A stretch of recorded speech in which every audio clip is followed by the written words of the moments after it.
शशिकांत शिंदे पवारांच्या राष्ट्रवादीचे नवे प्रदेशाध्यक्ष असणार आहेत। 15 जुलैला महत्त्वपूर्ण बैठक पक्षाची होणार आहे आणि त्याच्यामध्ये निर्णय घेतला जाईल असं स्वतः शशिकांत शिंदे यांनी सांगितलेलं आहे। जयंत पाटलांनी पवारांच्या राष्ट्रवादीचा प्रदेशाध्यक्षपद सोडलेलं आहे। वर्धापन दिनाच्या कार्यक्रमात जयंत पाटलांनी तसं सूचक विधान केलेलं होतं आणि त्यानंतर चर्चा सुरू झालेली होती की आता नवे प्रदेशाध्यक्ष कोण असणार।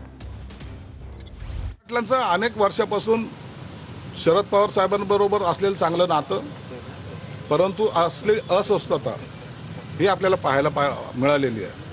त्यांनी अनेक वेळेला त्या पक्षामध्ये काम करताना इंटरेस्ट एवढा काही दाखवलेला नाही आणि मागेच ते म्हणत होते की मी राजीनामा देणार, कदाचित म्हणून त्यांनी आज राजीनामा दिला असावा आणि कुणाची वर्णी लावतात हा त्यांच्या पक्षाचा अंतर्गत प्रश्न। भविष्यवाणी केली होती की लवकरच ते आमच्या सोबत येतील, दिसतील, राजीनामा आता त्याचा आता निर्णय कधी काय घेत आहेत हे एकदा त्यांना विचारा, परंतु एक निश्चित आहे, आता जयंत पाटलाची जी काय घुसमट होत होती ती आता थांबली असावी।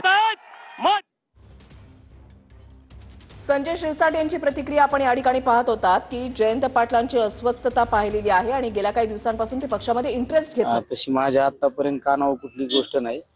15 तारखेला आमची मीटिंग मुंबईला ठेवलेली आहे आदरणीय पवार साहेबांच्या उपस्थितीत।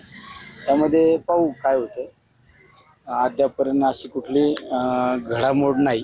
शशिकांत शिंदेचं नाव पुढे येतं, नाव कोणाचं पुढे येतं कोणाचं नाही येतं याबाबत मला तरी काय अधिकृत माहिती नाही, पण याचा सर्वस्वी अधिकार आदरणीय पवार साहेब असो, आदरणीय ताई असो, आताचे प्रांताध्यक्ष जयंत पाटील साहेब असो यांना अधिकार असणार आहे।